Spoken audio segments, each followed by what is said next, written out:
Welcome, welcome everybody. I'm hoping that by ending it like that, when I'll get a different link for your guys's recording than the earlier class, because I know a lot of people had confusion over how to find our recording because you have to click the skip button. You know, the link that I gave was with both recordings, and if you just pushed play, you got the first half an hour of my other class, and then you had hit the skip button to get to the second class. Well, if worst comes to worst, that's what's going to happen again. But maybe by shutting it down and opening it up under a different name, that we'll get a different link. We won't know until we're done. And when I post it tonight, I'll let you guys know if it's your own individual link or if you have to, excuse me, do the click forward button again. But fingers crossed that it'll be easier. All right, let me get your class up. All right, so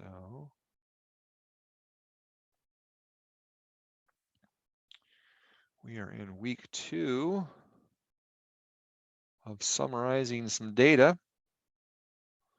Let's get SAS open in case we want to do some SAS stuff.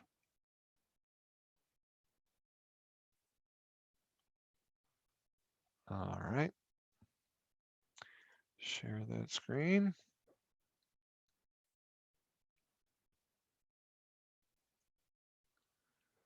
Okay, got that.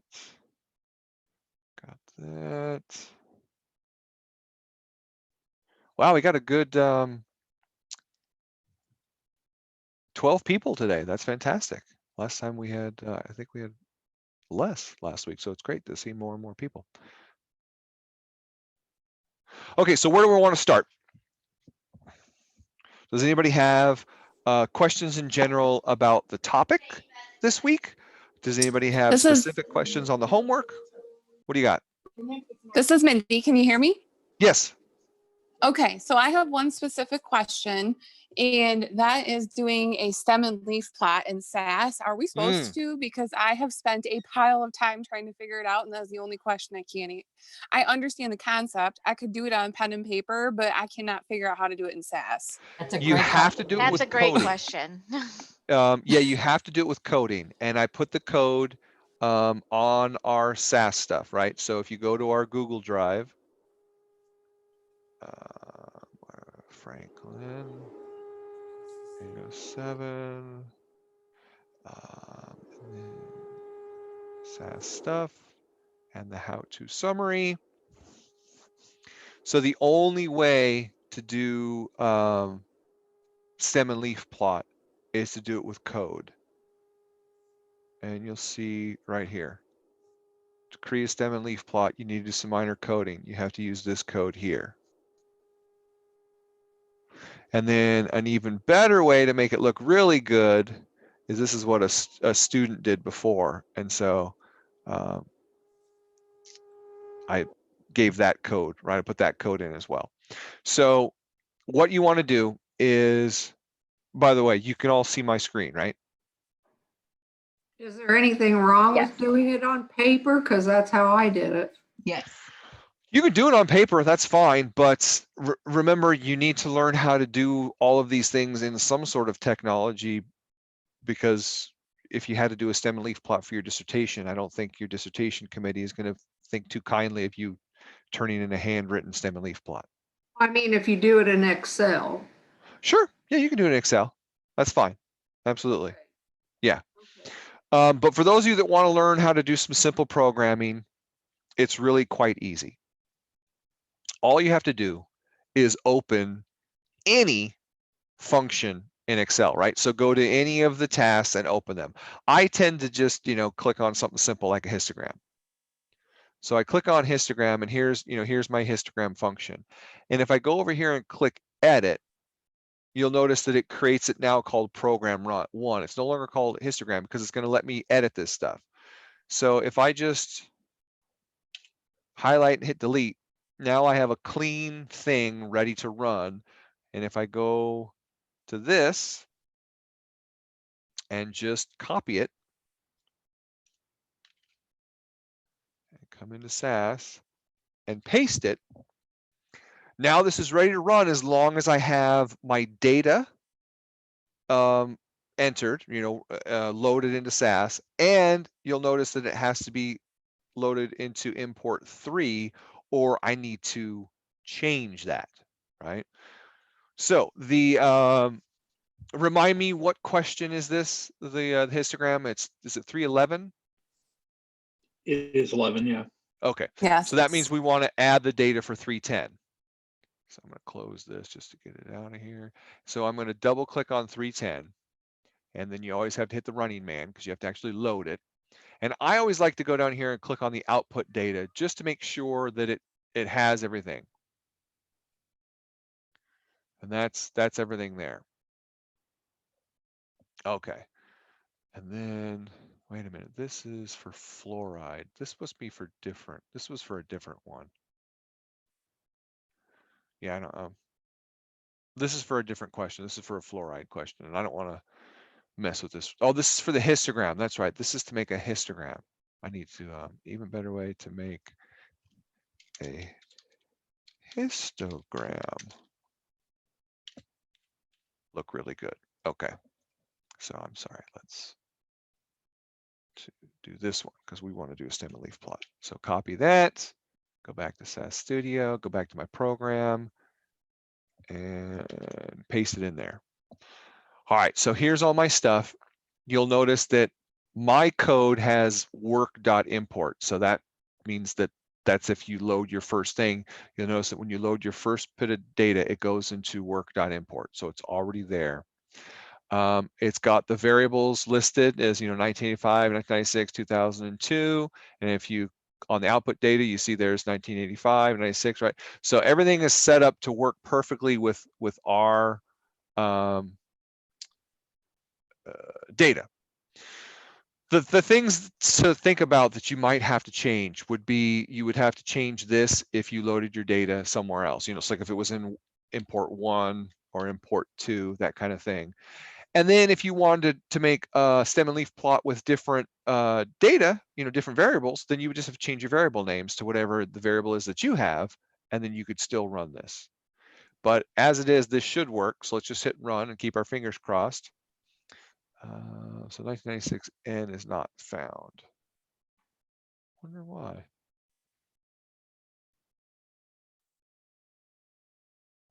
Oh, okay. Let me zoom in, because this happens a lot with code, and I want you guys all to pay attention to this, and those of you guys that are watching this video, pay close attention. Okay, so you see, it's even harder to see it on here.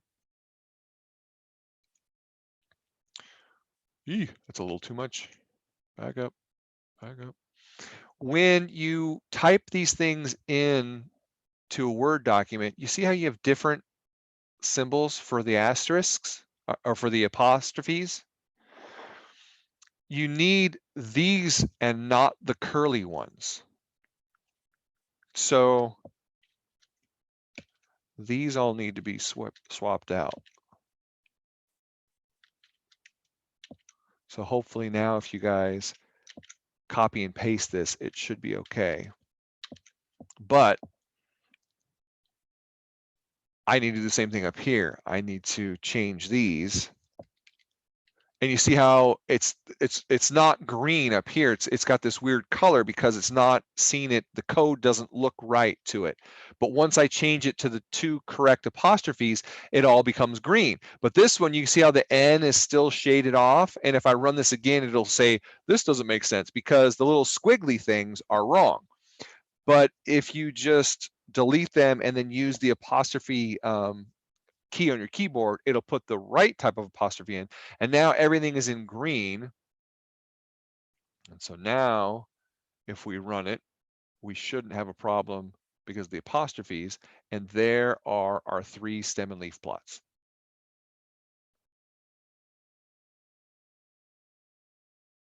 Does that work for everybody? Thank you. You are more than welcome, Mindy. Okay, who's next?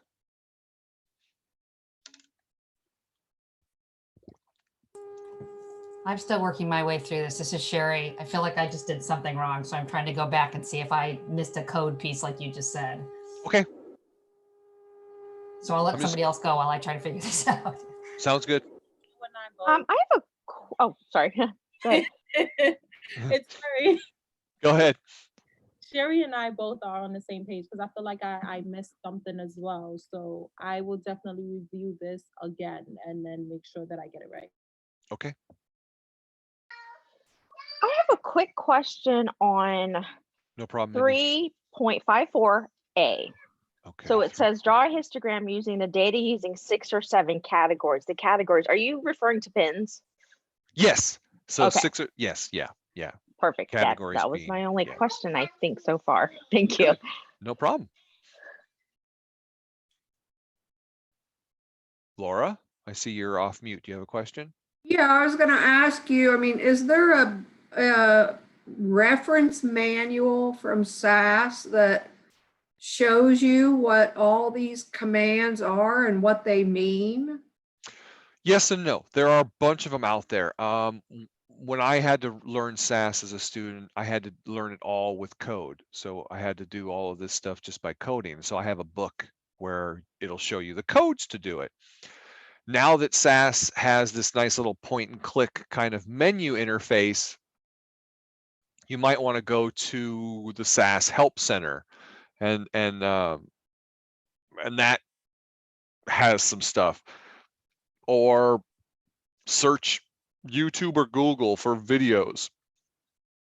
But basically, that's kind of the best thing if you're trying to find, help for doing these things. So, for instance, if we click on bar chart and you click on examples, it'll work you through, right? In the task and utilities section, expand the graph folder and then double click the bar chart. Okay, so in the task and utilities, right, expand the graph, which we did, and then double click bar chart. So we double click bar chart, and then here's bar chart. And then what does it tell us next? User interface for the bar chart task opens. On the data tab, select SAS help.price data. This is because they want you to use, their data set. But it tells you that on the data tab, you have to select something, right? So we go over here and we go, okay, so on the data tab, I gotta choose my data. Well, right now, all I have is this one data set is the only thing that's in, right? And then it'll tell you what you got to do next. Then you have to assign a region name to the category role, assign product line to the subcategory role, and from the measured object to variable to do the variable, right? So it walks you through all the bits and pieces. So you come over here and you go, okay, I've got to choose something here. I've got to choose something here. I've got to change this to variable. Then I got to choose something here. So it takes you through all those steps and shows you how to run it. It just shows you how to run it with their data. And then of course you have to redo it with our data depending on the question that you're trying to do a histogram for, or a bar chart for, if you're trying to do a bar chart.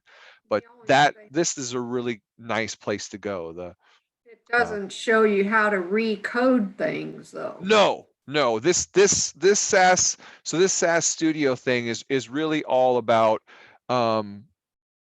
helping you learn how to do the point and click menus, and then it'll have some code at the bottom, and it'll talk about that as well to help you a little bit, but it's not really a code helpful book. If you really want to learn how to manipulate the code in SAS, there are plenty of great videos and resources out there for you to choose. I can personally only recommend one book because it's the book that I did all of my graduate work with, and I'm trying to find it right now in my bookcase. And you can tell I haven't used it in a really long time because I don't remember where the hell I put it. I think it's over here. I mean, I don't necessarily want to be a genius about it. I just want to understand how to be more intuitive about it. Well, I can tell you that in all honesty, I wouldn't worry so much about coding. Coding in SAS is a very minor thing. The vast majority of the stuff that you're going to want to do, you can do very easily with point and click. And then the other stuff that you can't do that you would normally have to do with coding, I would say screw it, go do it in Excel or some other, technology. Now that the school no longer has a hard, fast line on everything must be done in SAS like they used to, there's really no reason to have to worry about coding options, because if you can't make SAS do what you want to do by just clicking through the menus, then I'd say, go do it in a different technology rather than wasting the brain power of trying to learn how to program. But that being said, if you do want to program, there's a very basic structure to every SAS program. And it starts with some sort of proc something, and this is basically telling SAS what kind of procedure it's going to run. Proc stands for procedure. So this is going to run the univariate procedure. And then after your procedure, you always have a listing of where your data comes from. So my data is going to equal, and then wherever it's stored. And then beyond that, you normally have to designate some sort of variable that you're going to work with, and then you always have to have a run. And that's, that's kind of the basic structure of all of our programs. So for instance, when we used to force everybody to use nothing but SAS in this class, these were the only programs we had to run for the whole thing. So I had 4 saved programs. I had my program for making a histogram. So now my procedure is an SG plot. So instead of running the univariate procedure, I'm going to run basically the plot procedure, which plots something. Again, you can see that I'm telling it where my data lives, and then I'm telling it what variable to make a histogram on. So my histogram is going to be done on the fluoride variable. And then there are these various commands. I'm telling it where to start the bins and how wide to make the bins, and then what scale. So the scale can either be count or percent. And the nice thing about this is if you were, doing this, when you just do scale equals, why is it not doing it? Scale equals, there it goes. It gives you all of your options. So it can either be count, density, percent, or proportion. So you can just click on count, and if you click on it once, even if it came and went, it shows that little yellow thing, kind of describes what it is. And then every command line always has to end with a semicolon. Okay. So you'll notice that on everything, semicolons. So that was the histogram one. And then you saw briefly that one of my students came up with a much prettier way of making this histogram, but you can see the same kind of structure. Proc univariate, where's my data? I'm going to make a histogram on the fluoride variable, and then I'm going to define my endpoints to be this by a certain amount. So my endpoints are going to go from 0.705 to 1.055, and they're going to step by 0.05. And then the vertical axis label is going to equal this. The vertical axis is going to go from 0 to 9, and the scale is going to be count. And it's just little things like that.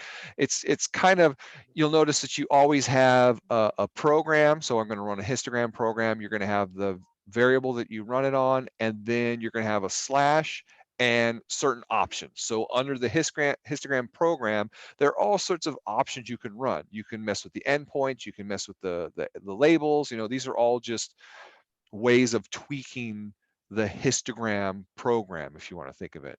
And then you can see that I've got the simple one for doing the stem and leaf plot, which we just did. And then I have all of these for running probabilities, which are pretty simple. They're not even real programs. It's a way to make SAS do computations. So tell it, hey, I want to work with the binomial. Here's my sample size, here's my probability, here's the number that I'm concerned with. Now give me the probability of a binomial distribution with those things. And so these are all just set up to run all those different type probabilities. And then the week 5, the normal distribution, it's just more of these same things. I mean, these are really just 2 of the same things. So literally, other than running probabilities, we only had 2 programs that we had to do. If we wanted to make our histogram conform to more of what the question said, like when it said make it with 6 or 7 classes or groups, then you had to tell it where to start and stuff like that. And then the stem and leaf plot, that was it. Liz, How do you put the grid lines in there? what do you mean by the grid lines? For your histogram. Grid lines? Oh, in a scatter plot. How do you put the grid lines in your scatter plots? Those should be under options. So if you go to scatter plot under appearance, right, you can click on here to make sure that you get a regression line. And then let's see, there's probably somewhere, oh, show grid lines right here. So that'll turn grid lines on and off. So a lot of times those appearance types things, you'll have an appearance tab, right? So you've got the data tab where you tell it which data to use, and then you have to define the X and the Y. And then under appearance, you can do an appearance. Okay. So which data set did we use for regression? That was in week 2. I sent you my homework to look at. Do you remember the exercise number so I can just load the right data? Like, was it I'd have to 330? look at it again. I don't remember. Yeah, take a Off the second and top. take a look at it, and I'll ask somebody else a question and then come back to me and let me know, and I'll load it and we'll run through it and I'll show you how everything works. Okay. Liz? Your hand's up? Yeah, sorry. It was kind of an unrelated question since you had mentioned other technologies. I didn't know like your experience. Oops, sorry.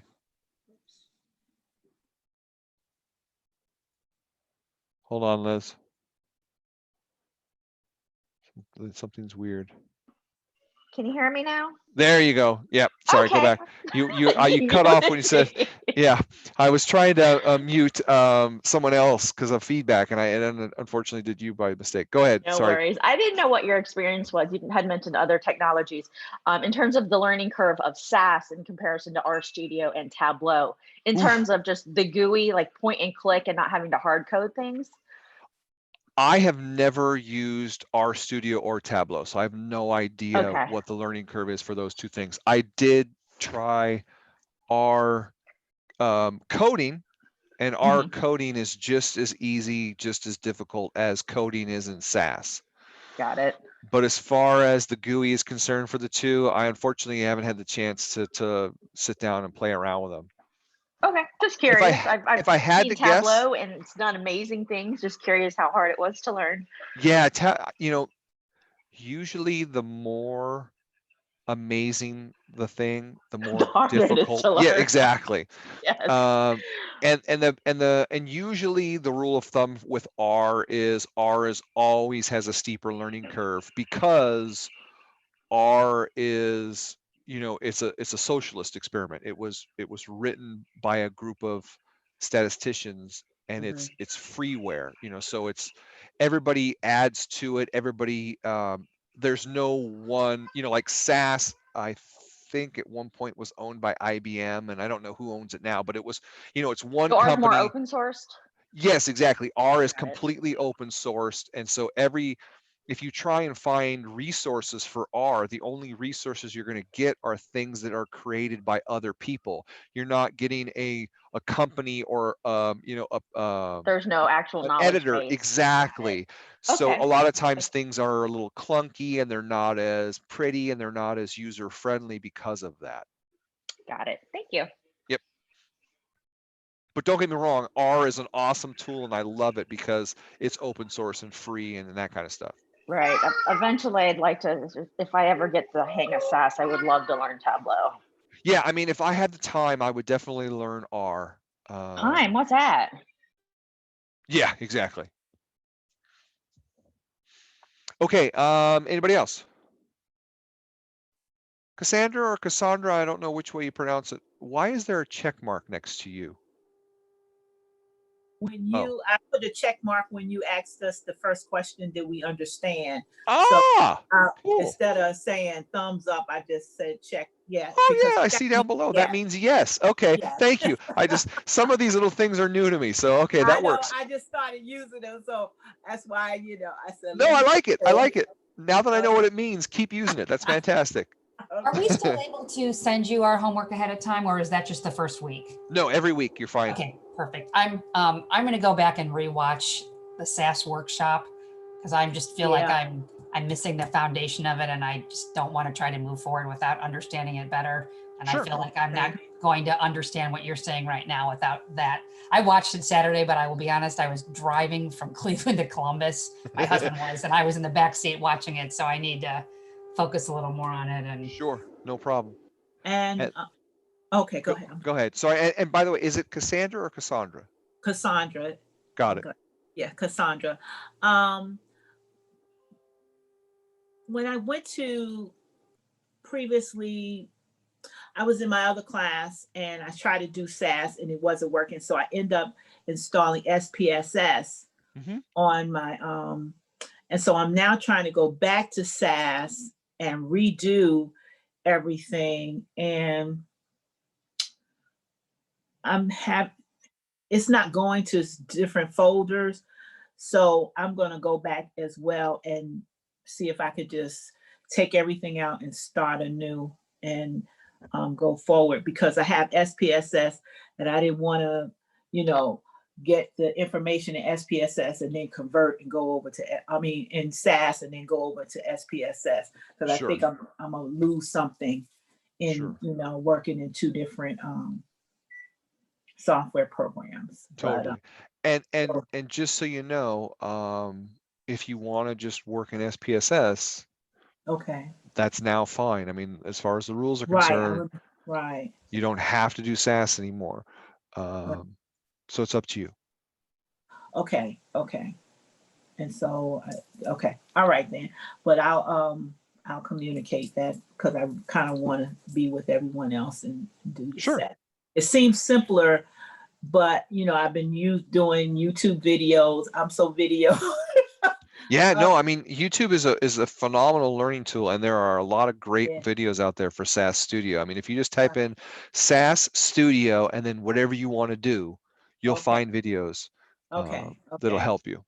Yeah, okay. Thank you so much. Anytime. Anybody else? Okay, it was question number 3.29 was where I got the scatter plot. Okay, so let me load the 329 data.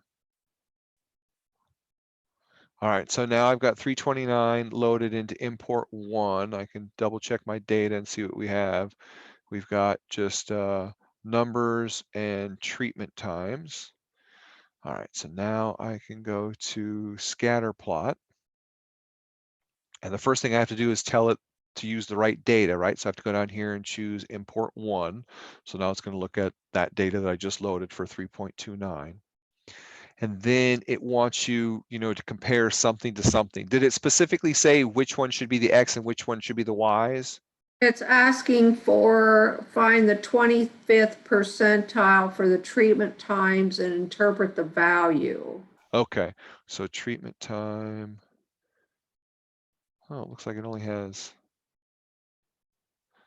Okay, so we can't do a scatter plot with this because it doesn't have paired data. So it just wants to do a 25th percentile.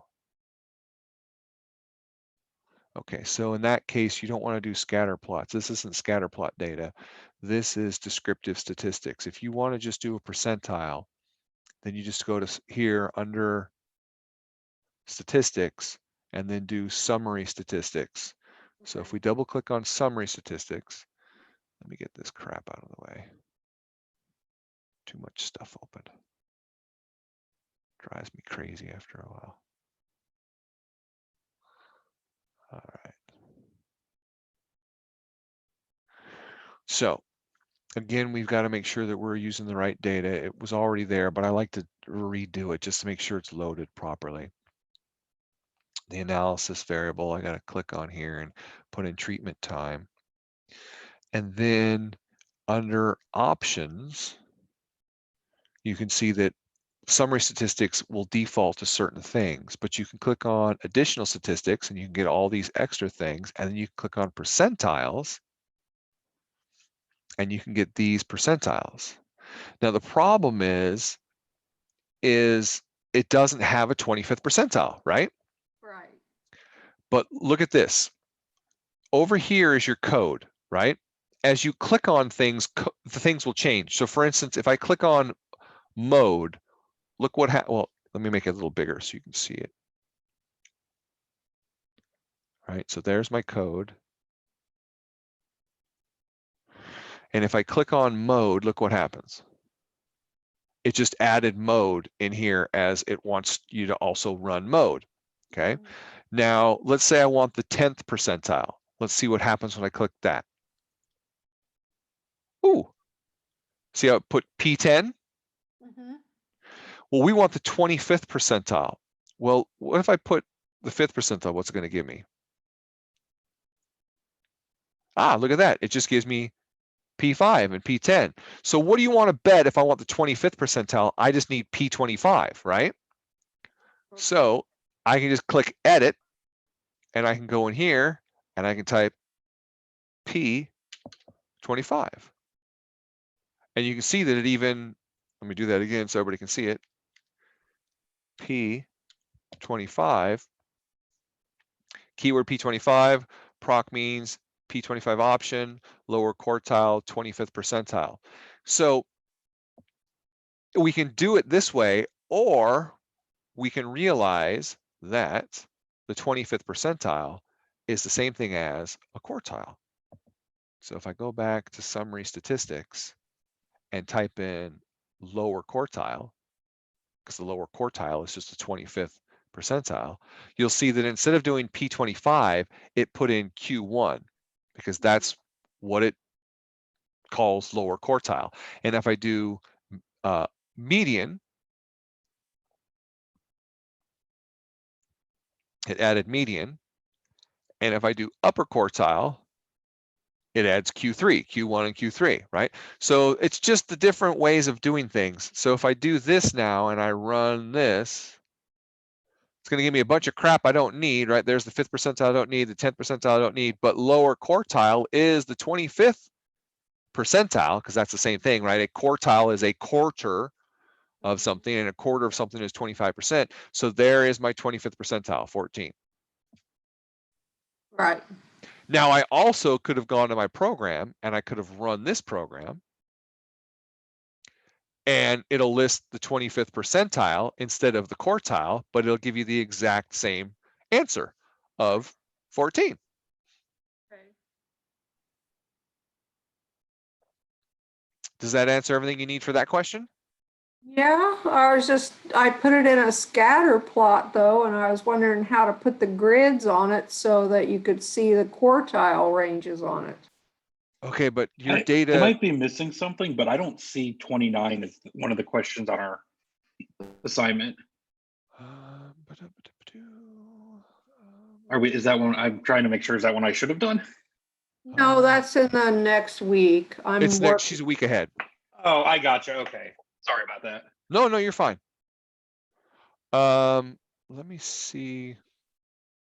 Maybe I don't need to do the. Is it really asking for a scatter plot? Maybe I don't need to do the scatter plot.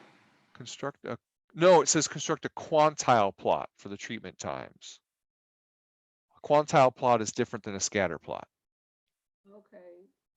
So if you go to our how-to, our SAS how-to, and go to week 3, here's quantile plot.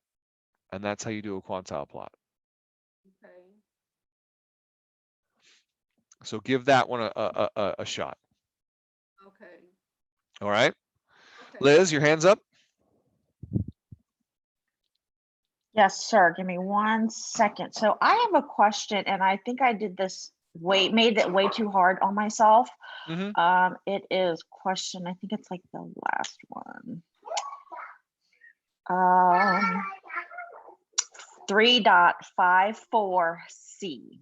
So it is asking for, oh, I'm sorry. Is it C? Calculate the median and the 355. mean. Sorry. Yeah, it's 355. the mean. You want the mean of the 5 means. Is there a way to do that all in one move? And because I know I probably did this too hard, but I did the 5 means and then exported the data, re-imported it, and did the means of that. Okay, so I'm so sure hold on a there's an second. easier way of doing that. Are you talking about doing part B. B? B as in boy, or C? Yes, B. Sorry. B. Okay. On the food So- expenditures one. So B, you can actually just do it in SAS with summary statistics by not grouping the data. So in SAS Studio, right, we want to load. But does our that give you the 355. overall mean? Yes. Or Yeah. So just what it does, it just gives you the mean of all of the data all together rather than each individual subgroup. Right? okay, We've so got our because when I did the expenditures. mean of the means, I know that sounds funny. I actually got a different number than the overall mean. Right, because that's wrong, because the mean of Got the it. means, you would have to weight it. You'd need to do a weighted mean of the means. Ah, got it. Okay, Because cool. So each of the groups, it doesn't have the same number of things in it. Right, there aren't like 20 people in each group, so each mean doesn't have the same weight. So that's basically what's happening with question part C, where it says describe a method by which the mean for the combined data set could be obtained from the 5 individual means. Well, you would have to do it with a weighted mean. So you would take the mean of group 1, which is the group with 1 members, right, with 1 member, and you have to multiply it by its sample size. So there's what, 2, 4, 6, 8, 10, 12, 14, 16. So you have to multiply that by 20. Then you would take the mean of group 2 and you'd have to multiply it by its weight of 2, 4, 6, 8, 10, 12, 14, 16, 18, 20, got 22. it.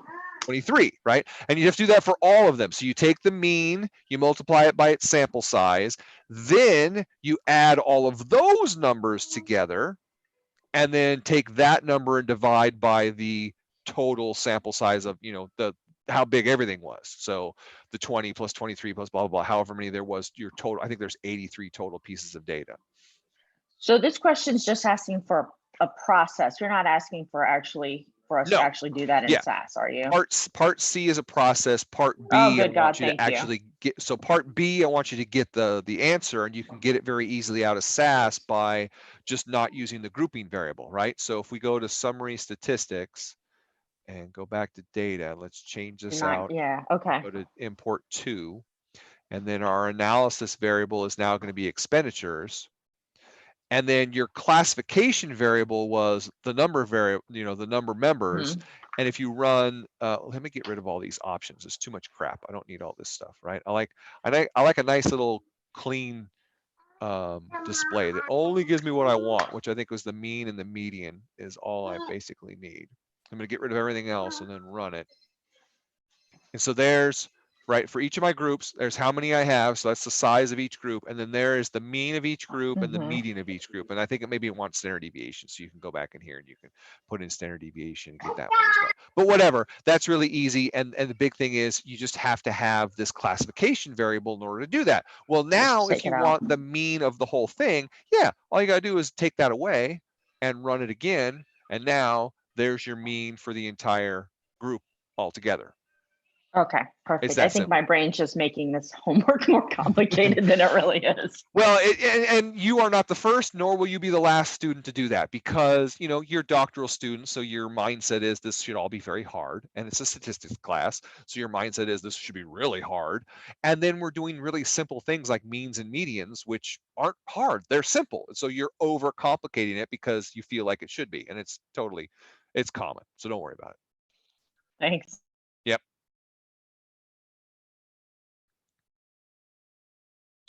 Anything else?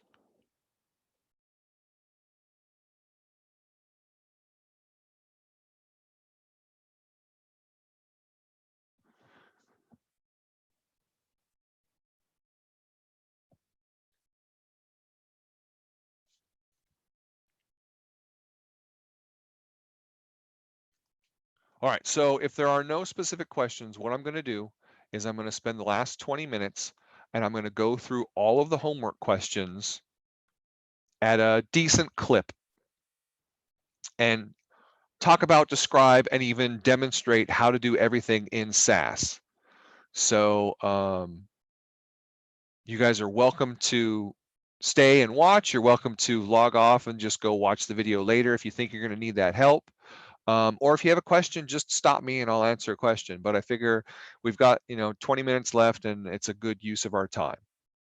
So we need to construct pie charts, right, and bar charts for our data in 3.1. So here's my 3.1 data. Yours will just be normal. Mine says edit because I have the old style where it didn't have the right stuff, right? Because if you load your 3.1 data, it should now have expenditures and percent already in there, and you need both of those. Then you go to task and utilities, and under graph, you choose pie chart, double click that. You always have to double click something, right? You got to choose the right data. In this case, it's import 3. Choose my category, which is expenditure. Measure by a variable, and then choose the variable to be percent. Oh wait, sorry, my category is not expenditures, dummy. My category is program. And then my category is expenditures when I want numbers, and percents when I want percents, right? So if I run this one, it's going to give me a pie chart with the different categories and how many are in each. And then if you change this from expenditure to percent, you'll get the exact same pie chart, exact same sizes of everything, only now it lists percentages instead of numbers. So that's how easy that is.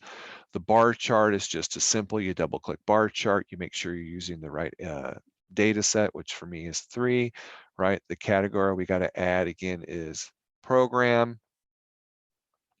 We need to measure again by a variable, because if we just measure by frequency count, it's going to give us, well, I'll show you what happens. If you do frequency count and run it, you just get this, because each of these things show up in your data set once. So that's the frequency of each of those is 1. So that's why that doesn't work. Instead, you got to measure by a variable and add in the expenditure variable and then run it. And there is your bar chart for those. And then of course, if you want it as percentages, you can change that to percentage. And then now you can see that the labels have just changed to percentages, but the shapes are exactly the same, because that's what always happens with these things. So that's number 1. That's easy. Number 2, and of course, just jump in and stop me if you have questions. Number 2, we want to get the range of these measurements, right? So we have to load in 3.4. So 3.4, double click that, hit the running man. That's now going to be an import 4. I always check and make sure that it's got something. Oh, it's fluoride data, looks good. I need summary statistics. So I'm going to go summary statistics down here on import 4. The analysis I want is the only variable I got, which is fluoride. Options, all I need is range. So I'm going to click here on range, hit run. So the range I have is 0.333. So that's the first answer, right, for number 1. I'm going to get rid of this so I don't keep clicking on things I don't need. So I've determined the range, 0.33. Now, divide the range by 7. So I can get my calculator out and go 0.33 divided by 7, and it's basically 0.05, right? It rounds up to 0.05. So we get an interval of 0.05. Now, using 0.705 as the lower limit of the first interval constructive frequency histogram. Well, if we go here, we go to tasks, and we go histogram, and we're on the right one, and we just put in fluoride, and then we go to appearance, and we have bins, and we can specify a number of bins, but there's nothing that lets us specify where it starts, so we can like try, okay, 7 bins. And if we run this, okay, there's my histogram. Still looks pretty crappy, right? And it's not doing what we want it to do, as far as it's not starting where we want it to start. So this is where we have to use code. We have to do some code.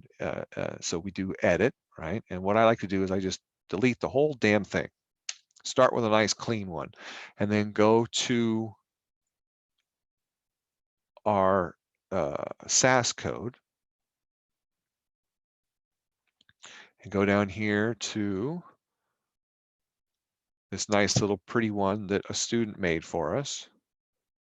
And I'm just going to copy this. Control C, Control V. Now remember, the only thing you have to worry about is make sure that it's using the right variable, and our variable is called fluoride, and that we have the right data, right? Now we're doing 3.4, right? That's fluoride, and this is loaded into import 4. So on this program, we have to change this to input 4. And then everything else should already be set up for us. The student before already did everything to make it look pretty, right? She's got the endpoint starting at 0.705, and then she has it ending at this, and she's going up by 0.5. Just run it and see what happens. We can always mess with it later. So this gives us a bunch of crap that we don't need, right? This is because in the code, we're running a proc univariate, and a proc univariate does all these analyses, which is fine, but we don't need these. But then we come down here and ta-da, look at that. Starts at 0.705, ends at 1.05, looks beautiful. Actually looks like it's giving us the finger. But this is, this is doing what it's supposed to do for the homework question, because the homework question was make one that starts at 0.705 as a lower limit and construct a frequency histogram. That's exactly what we did. So that's part B. Compute relative frequencies for each class interval and then construct a relative frequency histogram. Well, that's pretty easy, right? Because in SAS Studio, if you go to histogram and back here, let's see, under appearance, I thought there was a way to change this to, oh, here it is. Proportion, right? So if we ran this one as a proportion, these are relative frequencies. That's what a relative frequency is. It's a proportion, it's a percentage, right? It means that these things had a frequency relative to the total. So instead of saying there were 14 things in this category, it does 14 divided by the total, and it says this category has roughly, right, 40, I don't know, 43, 44% of the data, and so on and so forth. And if we look at the code, all that's changed is scale is proportion down here. So now if we go to the program and go to the code for this program, you'll notice that the V scale is count. All we have to do, and you can see that this one, she's already done it for us. She's changed it. I think, do we just look at our output? Maybe if we just scroll down, there's the second one, relative frequency, already done for us, where she changed it with the second piece of code. We could have also just changed it ourselves, but I keep forgetting what a great student she was. She really had this figured out. It's really nice. So that's everything. I would just say use that code, and the second one gives it to you. You can see relative frequency, and it does it that way. We also could have just changed this V scale to proportion instead of count, and it would have done the same thing, right? Okay, so that's that. And then if one of these 25 days were selected at random, blah, blah, blah, I'll leave that one for you guys to answer. I want you guys to think about that and see if you can figure out how to answer that one. Okay, construct relative frequency histogram plots for the homecoming. Well, we just did relative frequency histograms, so I'm not going to waste time doing that. We just did that. Construct a stem and leaf plot. We did that first part of tonight's class, so you can go back and see that at the beginning of the recording. Compute the mean, median, and mode separately for the three groups. Well, okay, we just did that as well. Remember, it's, where was it? Summary statistics. Oh, here's summary statistics, right? So our data, let's just change it. We want to have, was it import 2? Let's see. Yeah. So our analysis variable is going to be expenditures. And then the classification variable is how we get things by groups, right? So for this question, obviously we'd have to load the data for 3.24 and then compute the mean, median, and mode separately for the three groups. It's just using that grouping variable. So the grouping variable would be whatever it was for 3.24. So if I go up here and put in 324 instead, and run this one. This is now in import 5. We can see we have groups, city, and we have rates, right? So now if we go back to summary statistics and we go to import 5 and we want to run the analysis is on the rate variable and the grouping variable is group. Can't get more obvious than that. Run it. And then there is the mean, right? Median and range for each of those. What did it ask for? Mean, median, and mode. All right, so you have to do mode instead of range for those. I will tell you guys that SAS, like Excel, does not do mode well. So when you go in here and let's see, get rid of range, bring in mode and run this, I can tell you that one or both of these is wrong. I can't remember off the top of my head. And it's not wrong because 1.55 isn't a mode. It's wrong because there are two modes and it only lists the smaller of the two. And Excel is the same way. Excel, if you use the old version of mode, it just reports the lowest. But Excel now has, if you have the newer version of Excel, if you go into equal mode.multi and use that one, and then select all of your numbers, if there are multiple modes, it will list out the multiple modes. So what I would suggest is for questions that involve modes, you can run it in SAS, but always go and double check it in Excel, because if it gives you this little dot, that means there is no mode, and that's fine. No modes are the only time it will give you this is if there is literally no mode, which means everything has equal frequency, right? So either everything showed up once or everything showed up twice or 3 times or whatever, so there's no mode. If it gives you a number, that number is either the mode or it's one of the multiple modes, and that's what sucks, is you don't know if it's one of multiples or not. That's where you have to go and either visually inspect the data and see if there's more than one mode, or run the mode.mult function in Excel, and it'll actually report out the multiple modes. But I can tell you there are multiple modes in this question, so make sure you either visually find them or go do them in Excel.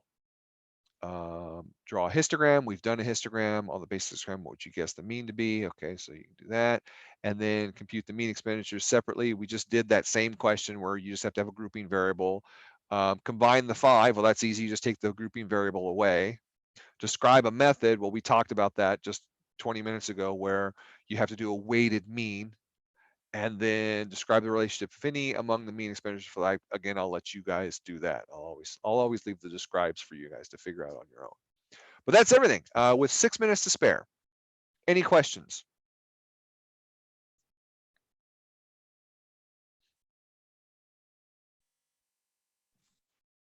Thank you for the explanation. Absolutely, that's what I'm here for. Before we go, the other thing I want to remind you guys is that this is week 2, right? Week 3, you have your mini project that is due, I believe, the end of week 4, I want to say. Nope. Let's see, it's due the end of the 29th, which is the end of next week. So your mini project is due the end of next week. So you might want to start getting on that early. If at the very least, open up the instructions for the mini project and look at what you're supposed to do in the mini project, because a lot of it is exactly what you're doing right now in week 2. It asks you to create histograms. It asks you to compute mean, medians, and modes and summary statistics, right? So if you're going to do that for the homework, you might as well turn around and do the same damn thing for the mini project at the same time on a different set of data, kind of kill 2 birds with 1 stone sort of thing. So it'd be a good idea to get the mini project open and start looking at it now, and any kind of analyses that you have to run that are similar to analyses you're doing now, you might as well do those together while they're fresh in your brain and you understand how to do them. And then next week you can do whatever is left over that we didn't cover, in week 2 stuff. Okay, that's everything I have for you. So if there are no questions, we can adjourn early. Thank you very much. My pleasure. Thank you for Thank the you, everyone. claps, Cassandra. Thank you. Yep. Thank you. Thank you. Bye-bye. Good night, everybody.